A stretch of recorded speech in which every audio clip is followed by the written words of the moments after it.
Ngiyanibingelela bonke abangcwele abangaphakathi. Njengoba sechazile-ke usisi Mapule ukuthi ngizochaza ngenhloso yosuku.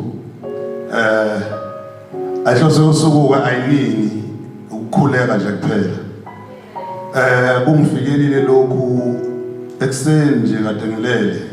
Nginomuntu kokunokuthi into mangitshelwa yona ngiyikholwe. Ngendlela engitshelwa ngayo. Ngiyazi ukuthi abaningi angiyena umprofeti, angiyena umfundisi, angiyena umprofeti. Kodwa kuyenzeka nje kufika umyalezo ngokukholo bese ngodlulisela la kufanele ngodlulisele khona. So kade kumngcwabo ka DJ Bunu on Monday. Ngafonela uBabes odumo. Wathi bhuti ngiyaxolisa ngoba ungangibonanga emngcwabeni kaBunu. Ngilele phansi ngisesibhedlela. Hawu Babes kanjani futhi wathi hayi ngisesibhedlela nje ngiyagula and I'm in pain nje kuningi nani kodwa ngenhlanhla usephumile esibhedlela. Uthe uma eqeda ukukhuluma noBabes la mase ngiyaye mhlawumbe sasikhuluma ngabo 5 ekseni and then ngase ngiyalala bangivuka ekseni ngase ngivuka nento bese ngivuka mhlawumbe ngabo 7-8. Base khona into ethi akube nomkhuleko wamaciki we-creative industry hayi abaculi. Creative industry even ngikhuluma nge-creative ngibalana ne-photography uqobo lapha. Lo mkhuleko lona kwaba ngathi mawufika kumina ngase ukuthi angangazotshela abantu because izinto ezikanje ngiyithanda ukuthi ngihambise life aliye khona straight. Ngingazi ngixoxele omunye umuntu engesafiki la yakho. So ngangazi ukuthi ngizokhuluma nobani. Ngathi ubani umuntu ongahlanganisa ukukhuleko nje kodwa. Ngoba mina ngizobatshela abantu bengangikholwa bevele bengihleke. Ubani umuntu ongahlanganisa umkhuleko nje kuyaphuthuma phela nakho kuyonakala.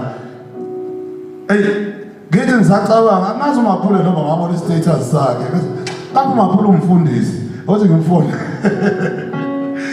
Ngathi lo sister yazi nginento engivuke nayo la ngani ngizongithatha serious nawe noma uzothi athi mase ngiyachaza ukuthi kanje kunomkhuleko kumele siweze wamaciko vele ke bengalindele ukuthi agcwale la ngoba vele kukhulekelwa khona lokho kwayikhona lokho ukuthi okwahlalisile kwayikhona sizokhulekela wona vele ngawalindele ngize ngamtshela noMapule izolo ngathi akusiwo ukuthi asikhulekeni nama artist so asikhulekeni i-art industry. So ngisho e-playhouse singaba 4 as long as unabantu abazokwazi ukukhuleka badeliver imessage uNkulunkulu lana kunamadlozi ombongeni ngema abazo abo akhona la kunoBambusi Mhlongo abacula lapha kule stage kunabantu abafana noJohnny Clegg abacula kule stage kunabantu abafana noBrahim Masikela abangasekho emhlabeni kunabantu abafana noJoseph Sabalala abacula kule stage. Nje namhlanje uma simemeza sikhuleka kubona sikhala ngezinto esikhala ngazo eThekwini KZN. If ubheka eKZN i-entertainment yakhona ayikho happy. Amaciko aseKZN awekho happy from gospel to yonke into nje ethi icike eThekwini eKZN ayikho happy. Ngoba no right uyathuko ongekho right nayo uthi uyavalelwa nani. So kulesi sikhathi ke mangithola ukuthi fanele sikumele sikhuphuke lentabeni mina ngakhulekiswa isalukwazi ke sasifasa ibhande ukuthi makunenkinga akhuphukele entabeni nibabili nibathathu uzoba khona yena lapho uzonizwa futhi uzophendula futhi mhlawumbe ngoba sibabili sibathathu nje ila azosizwa khona kakhulu engekho omunye othandazela ukuthi akuhlehle kodwa sonke sikhuleke ukuthi siyaphambili. So bazalana ke namhlanje usuku namhlanje it's all about prayer. Asikhuleke thina sodwa yabo nje izoluthi na ungifonele wathi angikho bafo ngisegoli ngathi right impela ukho asizile uzokhuleka nawe sizokhulekisa nina nonke nizokhulekisa ukuthi zonke lezi zinto ezinibambile zonke lezi zinto ezinifaka ezidakamizweni zonke lezi zinto ezinifaka kwi-depression zonke lezi zinto ezinivalela umsebenzi zonke lezi zinto ezenza ukuthi nigcine nidla uphuzo oludakayo namhlanje ziphele noma ngabe nikhona noma ngaba nikho kodwa namhlanje egameni lama-artist egameni le-creative industry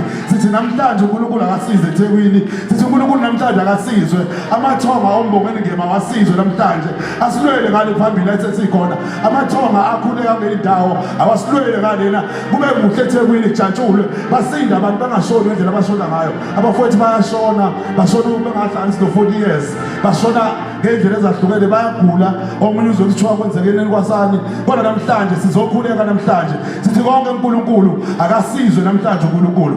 Ngike ngathi sihlele program lo sisimapule, uthi ubani ozovula izwi, ngithi mina uSimphiwe Shembe, uyangihleka uthi Shembe. So kunento abantu abangayazi ukuthi ngoba abantu behamaciko nje bedumile, uNkulunkulu baphathisa into ethize ukuthi bezothumela umyalezo wakhe emhlabeni. uNkulunkulu kwethumela umuntu akalethi lo muntu enimlindele, uletha lo engizomphikisa nimhleke. Yabo nje ungabuza uMaphulu ukuthi bangaka abangihlekile, lithi uMakhoba nenkonzo izoba khona leyo nkonzo. Kanti abamazi uSandile Makhoba, bazi uMakhoba lodumile, abamazi uSizwe Sandile Makhoba. Ngale kwaMakhoba kunengane kaMkhokheli, ngale kwaMakhoba kunengane kaMvakeli, kunengane ehambe inkonzo yakhuliswa ngenkonzo, kunengane efastayo ngale kwaMakhoba. Ngale kwaMakhoba kunengane ekwazi ukuthi ihlala izinsuku ingadlile, ikhulekela abanye abantu, not even yona. So uma kufika lesikhathi ethiwa uSimphiwe Shembe uyozofundisa, athi uMaphule uShembe ahleke, ngiyabona ukuthi uyayivuma into engishoyo, kodwa uthi hey Makhoba ngathi siyadlala. Ngithi hayi bo, into kumele yenze amandla kaShembe ngiyawazi mina, amandla kaShembe ngiyawazi, wakwangikhulekisa kunzima, futhi izinto zakhanya.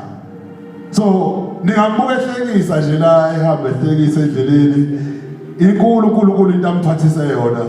Mina nginobufakazi engiphethe ngesandla, bangikhulekisa